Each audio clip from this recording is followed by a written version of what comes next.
All right. Hi. So here's hoping you can see my screen, which I've just shared, and that you can hear me. I just wanted. Thank you very much. I just wanted to start off by apologizing for what happened yesterday. We had to stop the class abruptly. We had only just started our session. Turns out, and at some point, I don't know if it was when I was on my way to work campus, because the class, usually early morning classes, I do them from home. I kept on thinking, if only the people that had called me had attended our project management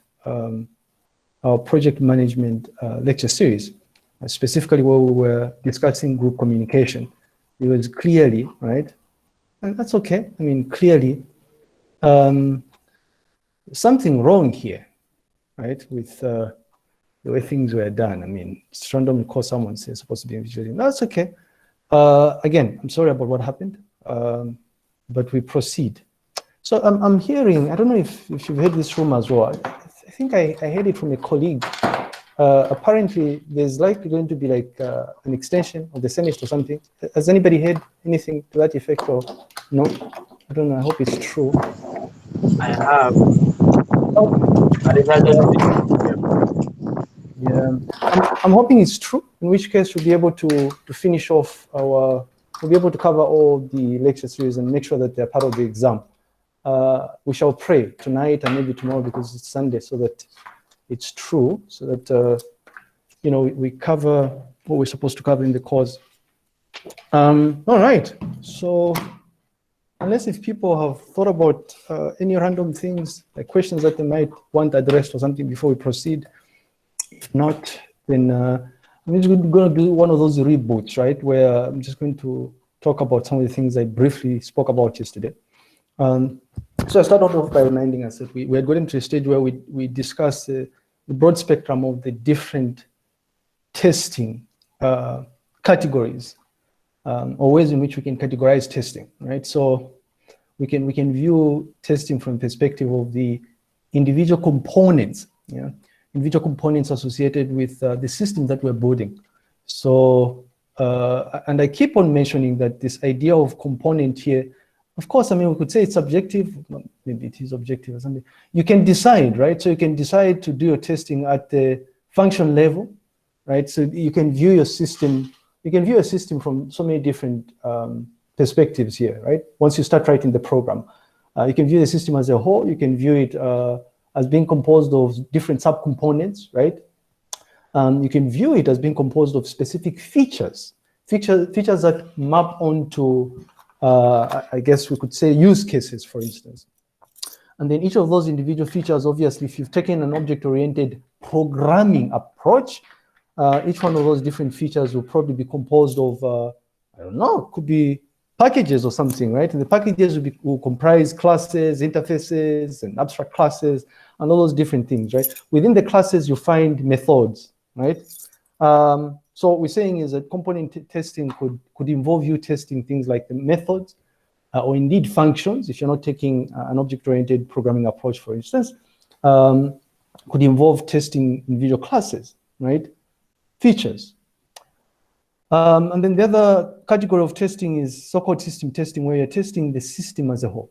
And then more importantly, and we're saying more importantly here because for the most part, when you're building software on behalf of an entity, another entity, a group of individuals, right? Your customers, clients. Once you build that system, they need to endorse the fact that what you have built is indeed what they requested for. This is where user acceptance testing is important. So we're tagging it as being customer testing in this case, right? So easy things here. What we'll probably do is we'll narrow down on component testing, which is more tied to development testing, right? If you think about it, this idea of component testing is mostly done as you're developing the piece of software. The other two here, think about this for a second. When you're testing functions and classes, you'd be doing this as you're writing the code, right? So let's say you are working towards implementing 20 classes, right? These classes will comprise your system.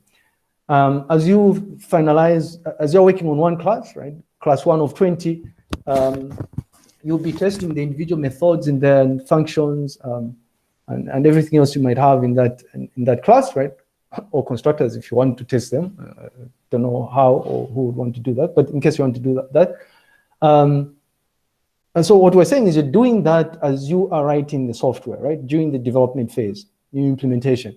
But system testing, on the other hand, is when you finalize implementation, right? Or at least you finalized, you finalize an iteration of an implementation, right? So maybe it could be that you've gotten to a stage where you're about to embark upon alpha testing or beta testing, right? Then you conduct system testing.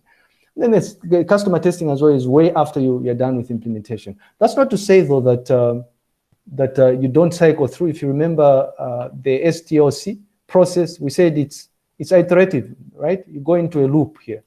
So you could have finished the implementation, but if the customer feedback warrants that you make certain changes to the software, then obviously what you're going to have to do is you have to re-implement and maybe elicit additional requirements or something. So you go back in this loop here, right? I hope that makes sense. And then we had this really nice diagram here that helps put things into perspective, essentially. Oh, sir. And then, yes, hi. Yes, like you mentioned something about, is it software that you can use to test? Yes. Yes. I didn't really understand how that works. Like. Well, so yeah. I was giving an example of let's say I'm guessing you're referring to what I was talking about when I gave an example of a login. Let's say you're implementing some login feature or something, right? Yes. Yeah. So think about this for a second. When you're implementing a login feature, right? One of the things you're going to have to do to confirm that login functionality works as desired, you would probably, if in an ideal case, right? What you would do is you go through a process where you say, okay, I have this login feature, and this login feature requires that a user, let's say what you guys are doing, right? A user must have a username, right? So maybe it would be like student ID or something. A user must have a password, right? Whatever, right? 5 X's.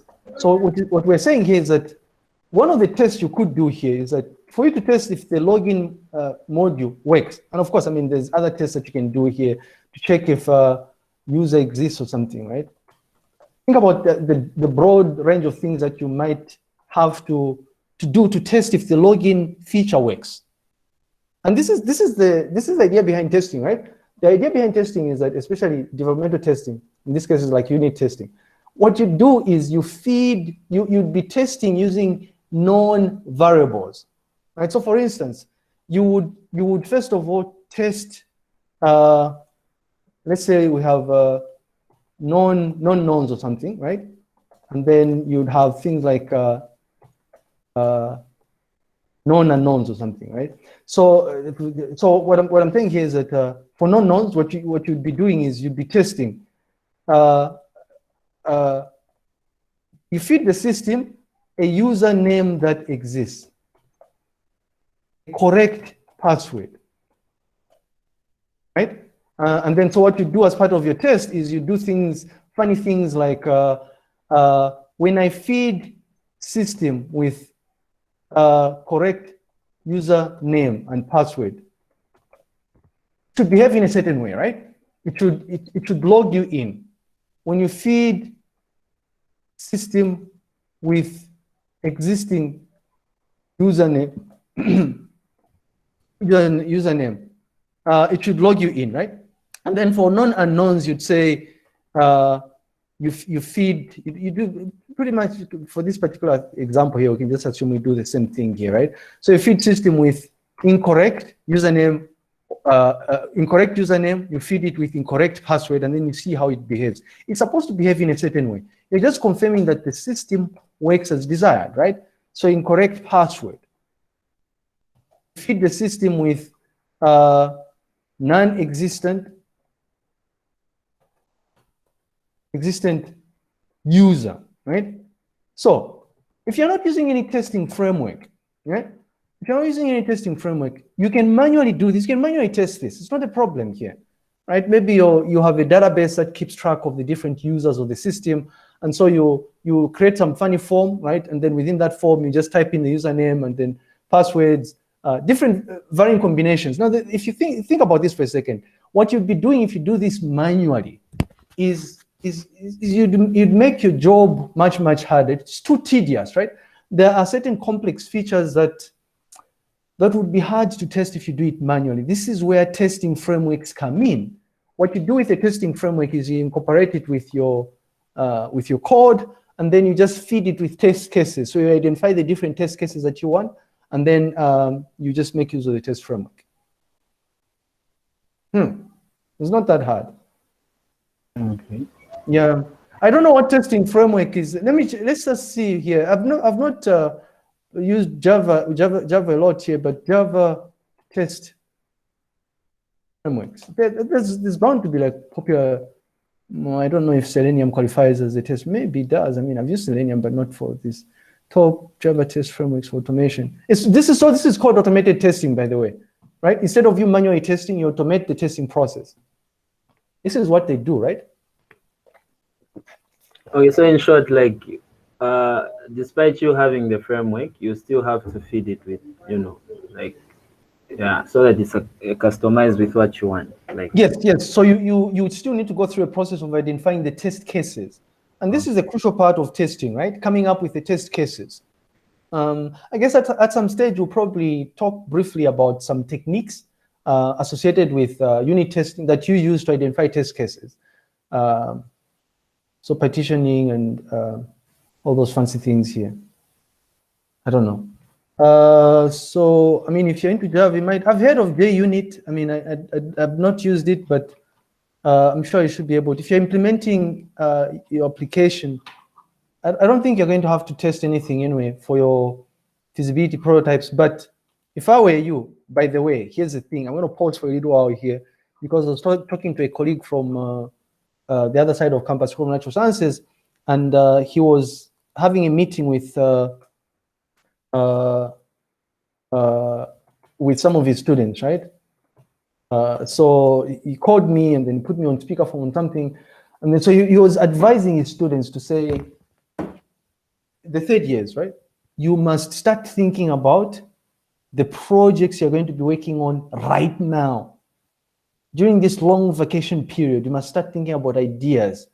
It might be the case that you'll be assigned a supervisor next year who will prefer that he specifies exactly what you're going to work on. But it never hurts for you to come up with an idea, a potential idea of what you might want to work on. Something else to do here is, because you know that you are more likely to work with people in the department, you can already start approaching these people and find out from them to say, if you're going to be involved in 4014 next year, are there any specific areas that you are passionate about that you are likely to have suggested project topics on?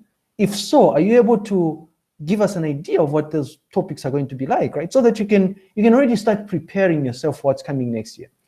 But anyways, these are things to think about here. And then you can start thinking about the programming languages and whatnot.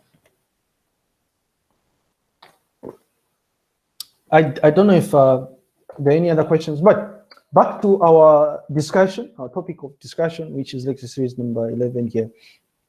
So we had started our conversation yesterday by trying to highlight the fundamental differences between verification and validation. Hopefully this was very clear. It's a question of the what and the how, right? So verification is what you're building, and then validation is how you're building it, right?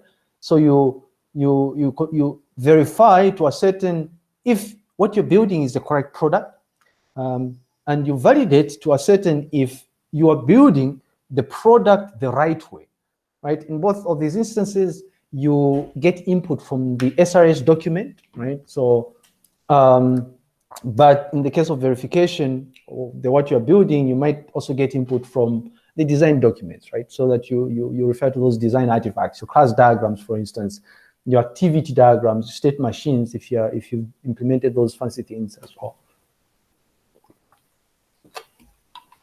Right, and then we also we also just highlighted the fact that the whole essence of V&V is to establish confidence that the system you're building is quote unquote fit for its intended purpose, right? The desired objective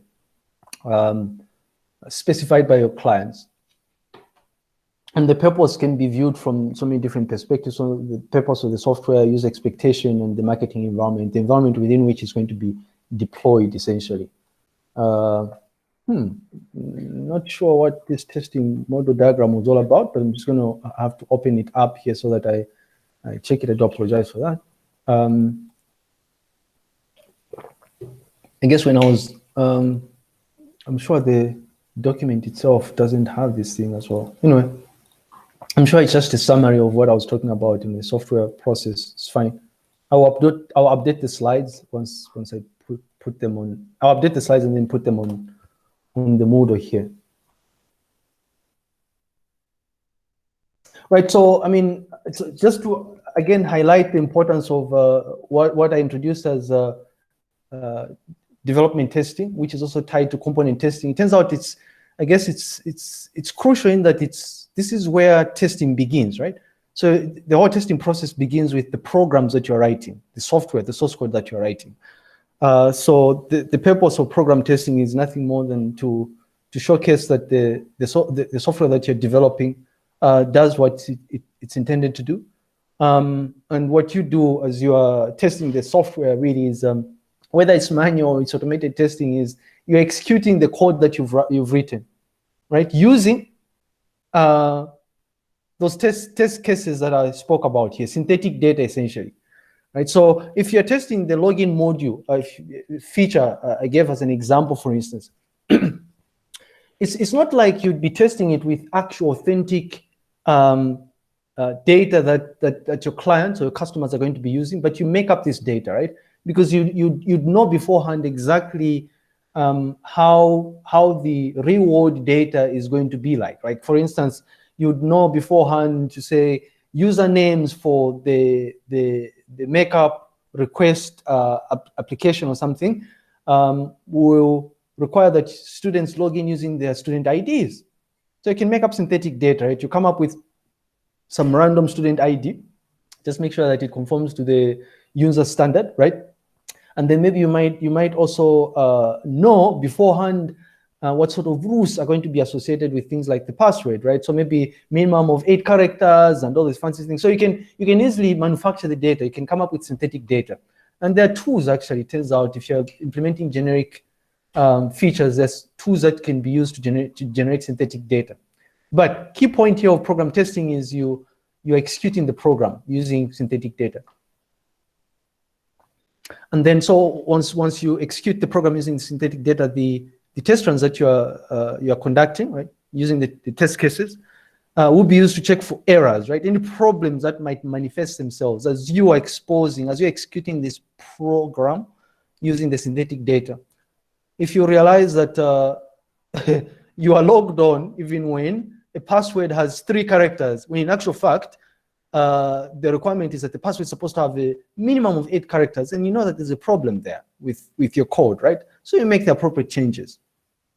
Do you understand this? And the goal here, right? You're checking for errors and anomalies so that you identify any potential errors that might result. I should mention here that bug tracking and bug fixing goes on way after you're done programming. Sometimes there are bugs that might not, or errors that might not be identified as you are testing, because the testing is not usually comprehensive enough, right? So in such instances, you typically have your clients or customers approach you and tell you to say, you know, once you deploy the software, we notice that the behavior of the system is in a very strange manner here. Could you please look into this? And so you make appropriate changes. And I think you've seen this, right? And I don't know if you have examples of software that does this, but I'm sure you've picked up on this maybe in the student information system or something, and hopefully you've reported the bugs, right? Does anyone have an example of like a tool that they've used? Maybe it could be an UNZA tool where, you know, you're using the tool and you identify that it behaves, it doesn't behave in in a manner that it's intended to behave. Anybody? Like on my end, there's this popular application among students now. Like I think it's a student who developed it. Okay. Like the one that shows you your GPA. You have to put, you know, your I didn't know about that. I didn't know somebody created the GPA. How is this application implemented? He implemented it using Java. It's a what? Is it web-based? No. Is it a mobile application? It's a mobile application. It runs on Android only. Okay. Yes. So like what happens? What I noticed is I don't know if it's a non-functional requirement. It's a non-function because it will do what it has to do. Yeah. And sometimes before you finish, it will crash. And the kind of crashing is like it brings an error that usually displays even on the actual IDE when you're doing the code. Yeah, that's the kind of crashing it was doing. So I don't know if it has been updated now, but yeah, I mean, so there we go. I mean, so this person, I don't. It's likely that the student who developed this, obviously didn't do comprehensive testing or something, right? But also maybe it could be that the crashing is perhaps specific to a particular version of Android. I mean, there's so many different issues here, and these are all things that you take into account, right? Have you ever wondered why people that develop these apps, if you go in the Play Store, they'll explicitly tell you to say this application runs on Android or was tested on Android version 8, for instance, and above. It's not like the software will not work on a version of Android that's lower. But what they're telling you is that they're providing you with a guarantee that it works without any problems, without any issues. It's been tested comprehensively with those particular versions, right? So, yeah, and sometimes, I mean, it's a lot of work, especially if you have to think about this from perspective of, I mean, so many different angles here. Like if you look at versions of operating systems, right, support. Let's say you're writing software for Ubuntu. I mean, Ubuntu has so many different versions, right? We're currently on version 20.0. I don't know if it's 10 or .4 something, but the thing is, you cannot. Sometimes it's too much work for you to test your software for all the different versions of Ubuntu, right? So what most companies or what most development shops will do is they'll just target the long-term release, right? Is it long-term? Yeah, LS. I'm forgetting things here. Ubuntu LS. Ubuntu LS long LT LTS. Yeah, that's LTS long-term. Is it released long-term? Long-term, is it? I don't know. What is LT? Long-term what? I don't know. Ubuntu. Forgotten. This is the thing, when I forget something, I can't get it out of my head. But anyway, so you target LTS, long-term support, right? So you target a version of Ubuntu that has long-term support. And in fact, what Canonical does, right? The people that are behind the development of Ubuntu, what they'll do is they'll produce what they call long-term support. Usually, long-term support versions that are associated with long-term support, they usually have a .1 not at the end. They'll guarantee that they'll provide support. They'll be able to fix any bugs for, I think, 5 years or something. So it's considered a stable release. After the 5 years, then they'll stop, right? But that's not to say that people won't continue using the older versions of Ubuntu or something. But right, so testing, right? Testing goes on and on and on, which is why, again, it's unfortunate that we probably won't get to this stage, but there's what they call bug tracking software, right? And if you're a development firm, these are, I think you can do this in Jira, for instance, but if you're a software development firm, one of the things you'd have to invest in is bug tracking software, right? There's plenty of them out there. Comparison of issue tracking software. right? So you use these tools because you anticipate that once you deploy the application,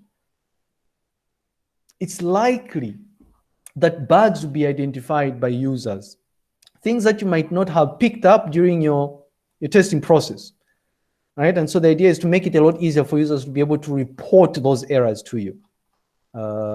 Very common here if you're a software development firm. I've used Redmine before, but some of these names are quite strange for me.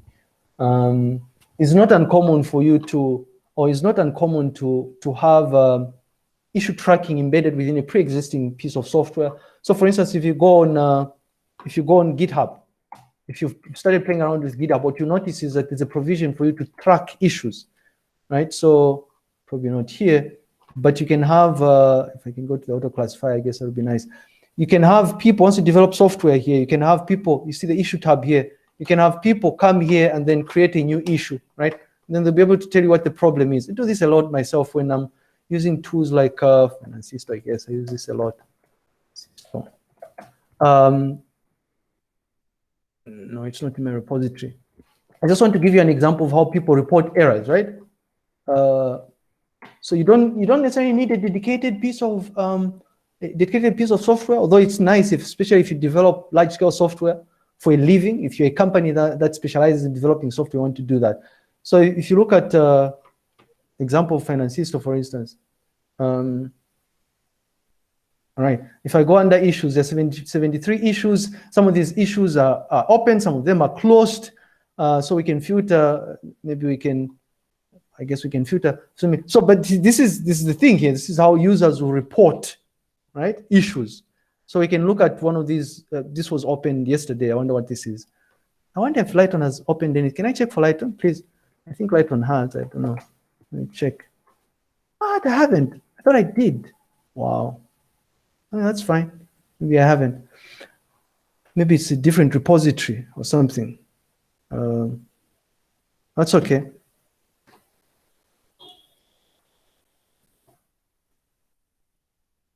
It wasn't closed though.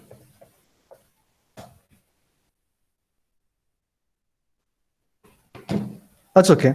Anyway, so you notice that GitHub will have this feature here, right, that you can use to report, that you can use to have users report any issues, right? So you look at this, and then you have a person who reports to say, blah blah blah. Well, these are generic issues. These may not be bugs. Some of them are bugs like unit test fails, or how appropriate, right? Unit test fails.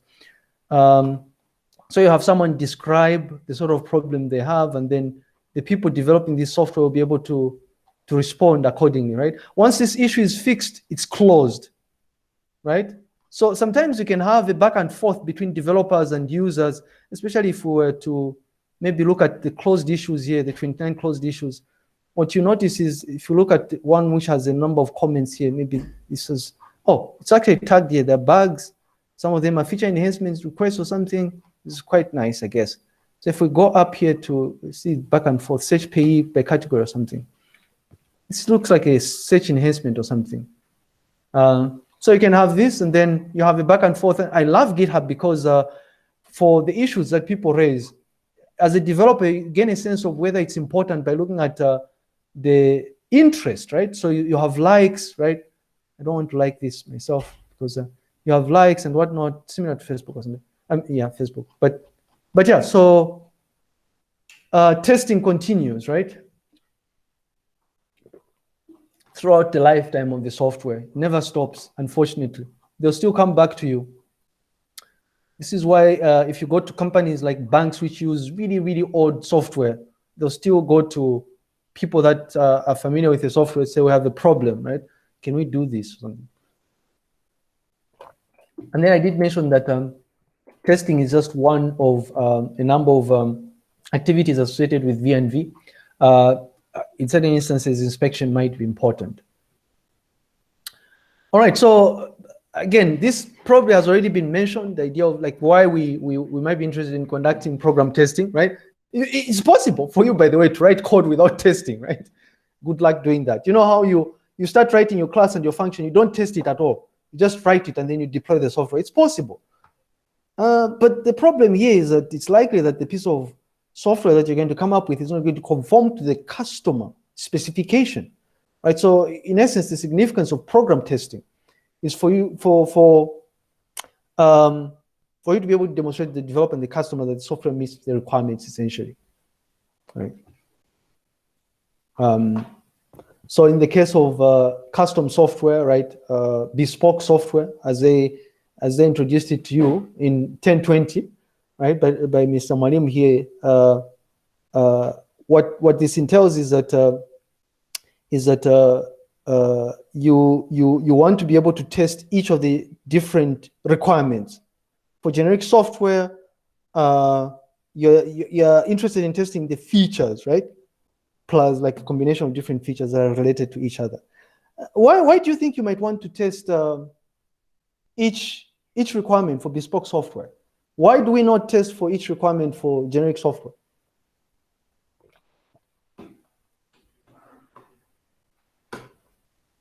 Are you still there? Come again, didn't get your question. So the question is, you see, why is it that for custom software, we need to have at least one test for every requirement in the requirements document, but for generic software, right? What we do is we test for every system feature, not every requirement. Why is it that we have to test? The question is, why is it that for custom software, we need to make sure that testing is associated with at least one test for each requirement in the SRS document? Why?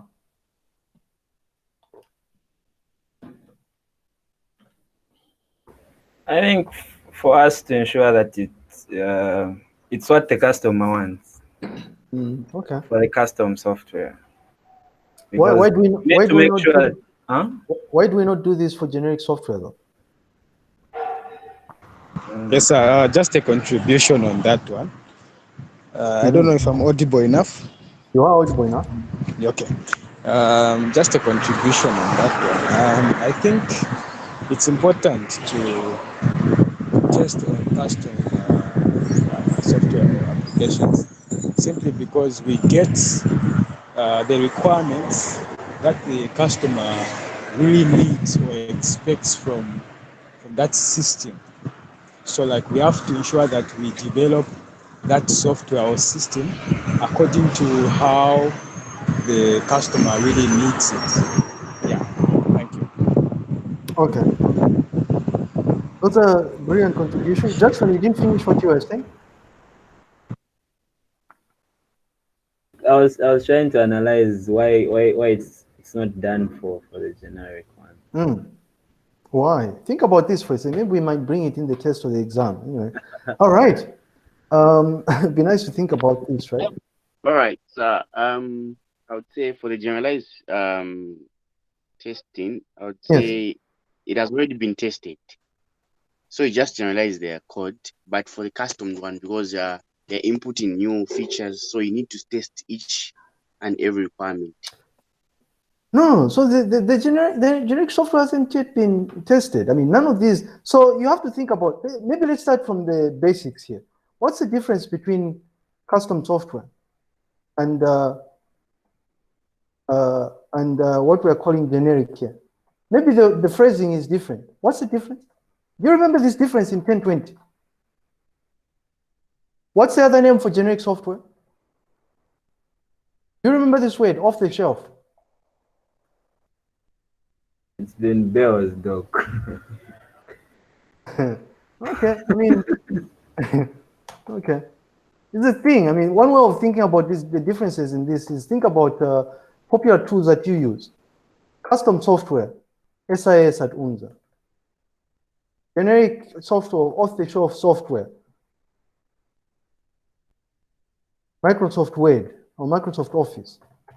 This is generic. Microsoft did not go to it, was not approached by any company to say, build this software for us, or Facebook. These are all off the shelf, right? There's no customer, the customers are there per se, but nobody went to them and told them to say, oh, if you're into I don't know if this thing you're talking about the student.dot application, that's generic, it's off the shelf as well, I suppose. You make up these requirements because you understand the domain, right? This is how you're supposed to think about these different things here. So it makes sense that you obsess a lot about the requirements here for custom software. Why? Because people came to you and told you to say, this is what we want. If somebody came to you and told you to say, this is what we want 1, 2, we want 1, 2, 3, 4. 1, 2, 3, 4. What you're going to have to do is make sure that you test against 1, 2, 3, and 4 to ascertain that indeed what you've built is associated with 1, 2, 3, and 4, right? This is why we're saying each one of these requirements, let's say requirements 1, 2, 3, and 4, must be associated by at least one test, right? Anyway, I don't know. Then that answers the question from what you've said. No, okay, I don't know, maybe it does. It does very much. Yeah. So the other reason why you might want to, I mean, why it's important for you to conduct program testing, obviously, is you want to be able to discover situations in which the system that you've built does not behave in a desired manner, right? Doesn't conform to a specification. So you're checking for defects is essentially, right? And there's different ways of looking at this. I mean, some defect testing, I suppose, might involve, to a certain extent, performance testing, right? Where, you'd say, SIS, tell all the students to log in at the same time, and let's see if SIS will be able to work, right? Well, maybe not all the students, but that would be nice. Or ask all the ICT students at the beginning of the semester, maybe as an experiment for some course, to say, all of you at 11 hours log into SIS. Let's see if SIS will crash, right? Defect testing. Anyway, don't do that, although they'll fix the problem anyway.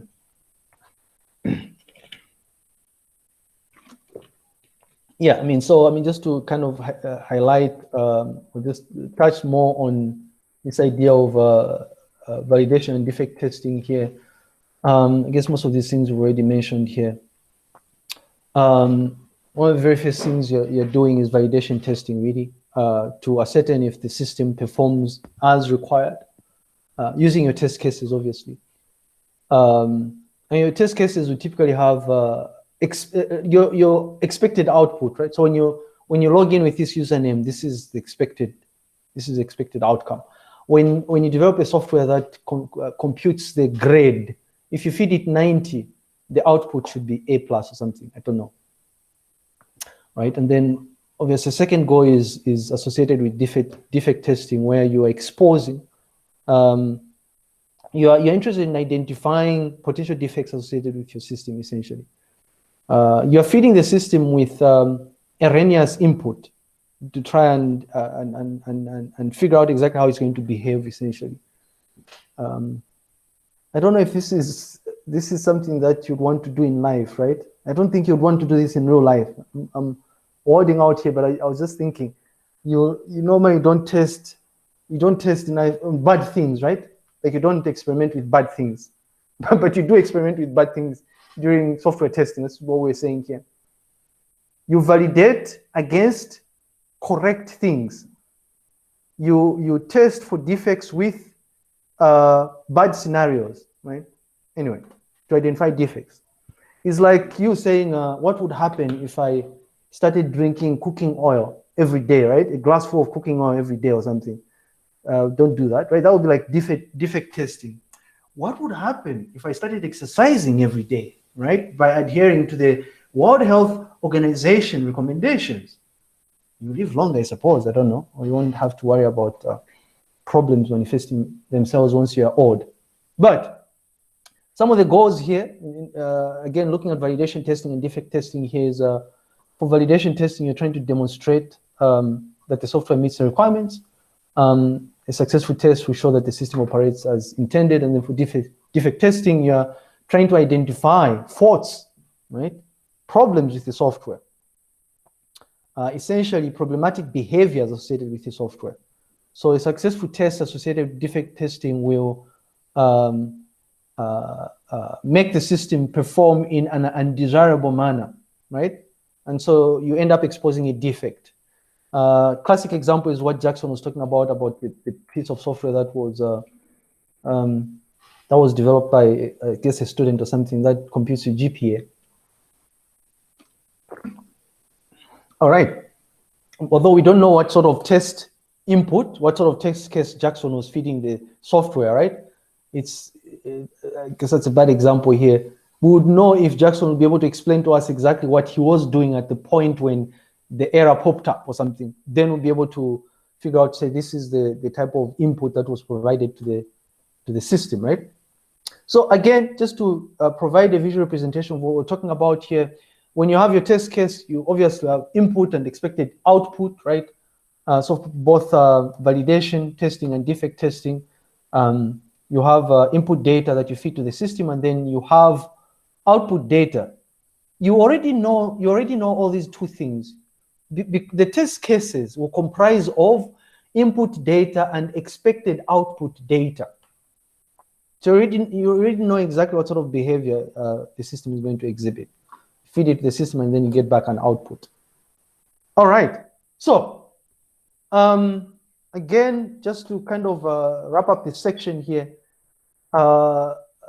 things we just introduced at the beginning to remind us that the different ways of categorizing testing, different stages of testing is, we're introducing new words here, but development testing can be viewed as more like a component testing, right? So development testing, release testing, and user testing, essentially. This is associated with various components of the system, right? Development testing, because you're doing this as you're developing the software. Release testing is associated with the system as a whole, because what you're doing is you're testing the system once the development is complete. And usually you associate the release testing with the different types of releases. Alpha testing, beta testing, right? And then user acceptance testing also. I don't know if there's any question here. I was going to say we start looking at development testing, but we'll do this tomorrow, seeing as we're meeting again tomorrow. It turns out that of the sections that we have in this lecture series, I think the development testing part is where we tend to spend a little bit of time, because this is what we mostly do, right? As software, well, I guess as software developers, you spend the vast majority of your time here, right? Developing the software and testing the software. If you are part of a large software development shop, it's likely that you have dedicated human beings that will do the testing for you. But if not, if you are involved with a particular component of the system, the expectation is that you will test that component, right? So you perform unit testing, integration testing, component testing, all of these things here. All right. Are there any random questions or thoughts that you might have? I need to prepare for my next class here, so I guess we can. Doc. Yes, sir. Yes, like the results for the test before. Yeah, those results. For some of you, I guess you've noticed that some of you were marked, right? Or have been marked. It's still work in progress. Yeah, some of you. Not. I mean, by some, it's probably like less than 20, I guess, less than 30, I think. Okay, so with the results updated. Yeah. But the results should be made available to you before you write the exam, actually. I do apologize that this has taken long. The problem is there's no tutors assigned to the course, and so, yeah. Oh, I thought it would be before the test. No, likely not before the test. The test is on Friday. Maybe it might be before the test, but highly unlikely though. Yeah, it would be great if it can be before the test. But we'll try and see if we can make it before the test. All right. Is there? Oh yeah. Okay. Yeah. We'll see. Do apologize for the delay. All right. Any other questions or concerns? Listen, this Sunday thing is tentative, right? I might not be able to make it if I'm not.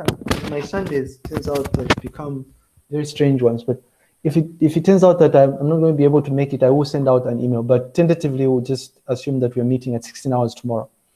All right, I will see you hopefully tomorrow. If not, then I'll see you on Monday. Enjoy and yeah, take care. Thanks.